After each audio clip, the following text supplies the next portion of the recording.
ஒரு சிங்கம் ஒரு நரிக்கிட்ட சொல்லிச்சான், எனக்கு உணவை கொண்டு வா, இல்லாட்டி உன்னை நான் கொன்னுடுவேன்.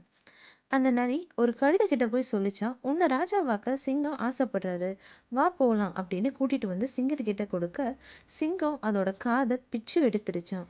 அது எப்படியோ தப்பிச்சு ஓடிடுச்சான். மீண்டும் அந்த நரி தந்திரமா பேசி, உன் தலையில கிரீடத்தை வைக்க தான் உன் காதுகளை பிச்சுது, வேற ஒன்றும் இல்லை அப்படின்னு சொல்லி நயமா பேசி மறுபடியும் அந்த சிங்கத்துக்கிட்ட கூட்டிட்டு போச்சான். இந்த முறை அதோட வாலை கவ்வி பிச்சு எடுத்துருச்சான்.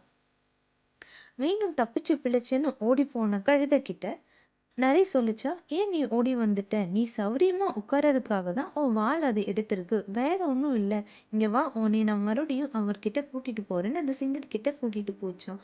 அப்படி கூட்டிட்டு போகும்போது முழுமையா அந்த கழுதைய அந்த சிங்கம் கொன்னே போட்டுருச்சான்.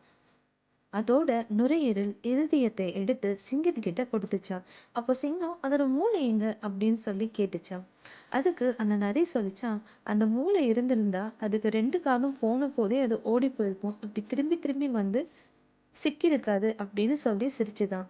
அதனால தான் எல்லாருடைய இனிமையான பேச்சையும் கேட்டு மயங்கிடாதீங்க, நம்பாதீங்க, கொஞ்சம் யோசிங்க. நீதிமொழிகள் 26, 24 அதுதான் சொல்லியிருக்கு. பகைஞன் தன் உள்ளத்தில் கபடத்தை மறைத்து தன் உதடுகளில் சூது பேசுகிறான். ஆமென்.